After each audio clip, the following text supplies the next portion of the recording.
Hello guys, kumusta? 2 araw na lang pala at matatapos na ang Ramadan. Enjoy na natin ang iftar dahil 1 buwan lang to mangyayari per year. Sa araw na to, isang 5-star hotel na naman ang papasukin natin at subukang mag-iftar. Na-explain ko naman sa inyo yung ibig sabihin ng iftar sa unang Sheraton video natin, diba? So no need to explain again. In today's video, so day 2 tayo, pasukin natin ang Dana Rayhan by Rotana Hotel. Sobrang haba naman ng name ng hotel, kakabulol. I-experience ulit natin ang food, service at ambience ng hotel na to, kung anong meron sila. Dadalhin ko kayo sa buffet nila at maranasan naman natin kung anong feeling mag-iftar sa ganitong klaseng 5-star hotel. So nandito na tayo sa Dana Rayhan by Rotana. So this is one of the 5-star hotel as well. So mag-iftar tayo dito ngayon. Mukbang. Sa araw na to, hindi ako pwedeng mag-isa. Kailangan kong magdala ng kasama dahil lugi talaga ako pag buffet. Kaya sa gala natin today, kasama ko si Rolly, ang ka-workmate ko. Shout out kay Rolly. At shout out din sa ate ko, si Gap TV Virals at saka si Patri. Pati na rin yung best friend ko si Anedson. Magagaling yang kumain. Hindi ako lugi dyan. Bawing-bawi talaga pag may buffet. Inaantay ko lang sandali si Rolly dito dahil nag-parking pa. Hindi niya kasi alam kung saan pupunta. At syempre, as usual, late na naman tayo dahil galing kami sa work at lumabas lang kami pabilisan para maka-attend ng iftar. At pumasok na nga kami dito ni Rolly, yung ka-workmate ko. Sa harap, may mga staff as usual, nag-check yan at nag-a-assist ng mga guests. Yung nakikita nyo kanina sa entrance si Shibu at ang captain waiter na nagbigay sa akin ng discount. Shout out to both of you brothers. Friendly at very approachable yan silang dalawa. So diretso na nga tayong kumuha ng video sa lahat ng mga food na naka-prepare. Dahan-dahan lang ako dito sa pag-video dahil madaming family, madaming babae kasi baka mailang sila. Oriental food ang buffet preparation nila kaya makikita natin iba't ibang nationality ng customers ang makakasama natin na ngayong kumain dito. Hi! Welcome guys. Ano yan? Welcome guys to Under Locatures vlog. Hello my friend.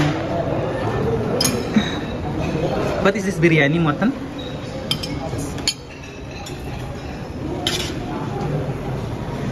Mushroom masala.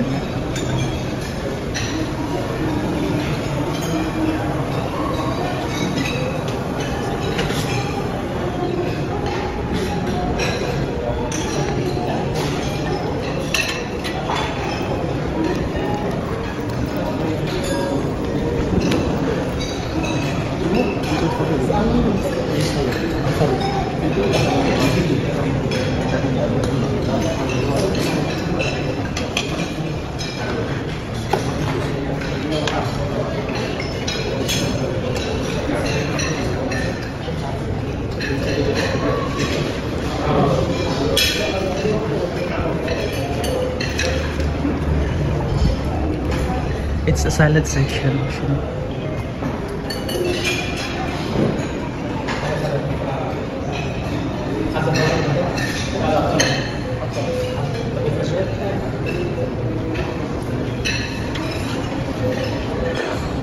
So we are with Rolly. Oriental food naman yung food nila dito kaya okay na. Madaming mga customers, ibang lahi. Yeah, let's eat guys. Bye. Hello guys, welcome back again to my channel and Andrew Lapachero is here. So welcome to Dana Rayhan by Rotana Hotel and we are taking our iftar from here and of course for experience purpose and we are with Mr. Shibu.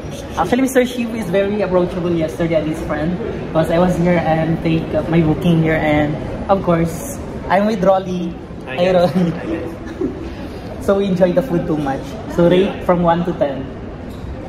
For me it's 10. I would say I would give them 9.5. 5.5 for improvement.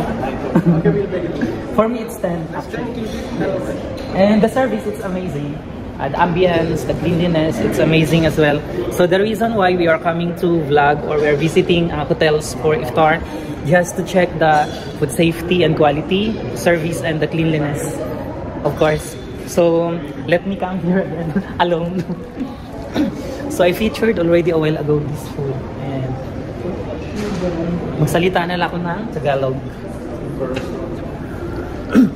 So may mga chefing dish sila dito. Ito siya, ano, yung beef kanina, guys. Ngayon na lang ako nag-video kasi wala nang masyadong tao. Dito yung buffet. Ito siya, motong biryani, pagkalaki-laki. At meron tayo dito yung parang burgul or rice. Anong rice ba to? Chicken hot and sour.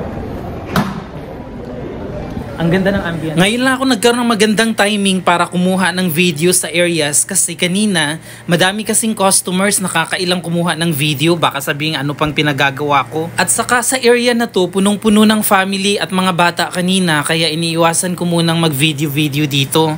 So for sweets, here.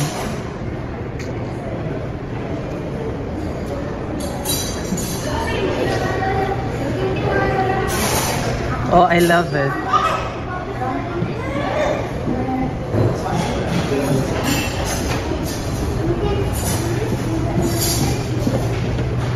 Meron sila ditong dates, parang Christmas tree.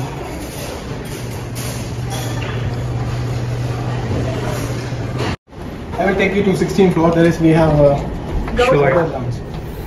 At paakyat naman kami dito sa 16th floor. Doon naman 5 times ang price ng buffet kasi private at sobrang ganda ang ambience. Kaya pala sobrang pricey ang place na to guys kasi bukod sa private at maganda ang area, overlooking din sa dagat ng buong Corniche at view ng buong city.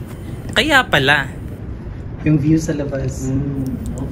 Function hall yung area, pwede sa mga private parties, meetings, conference, at iba pang mga company activities. Sobrang linis ng place, well organized, at may privacy ka talaga. Ang ganda, if I will rate this from 1 to 10, siguro 9.5 para 0.5 para may room for improvement naman. Mr. Shigo, thanks again. So we're done with the work star here in Dana Rihana by Rotana. Sobrang haba ng hotel name nila, no? But still, it's amazing experience for the iftar here. Ano natin, admin? Ang sarap naman pagkain nila guys, promise. Ang rating sa foods nila is 9.5. Kay sir is, ano? Ang sa akin 10. 10 na. 10. Masarap, nabusog kami. Kasi hindi na ako umulit eh. Ayan yung ano. Yan. Diba? 3 ulit ako guys. Sa Alam kung gano'n katakaw. Sa akin isang beses lang, hindi na ako nakaulit. Weakness ko talaga to. Sharap. Shout out to Sharap.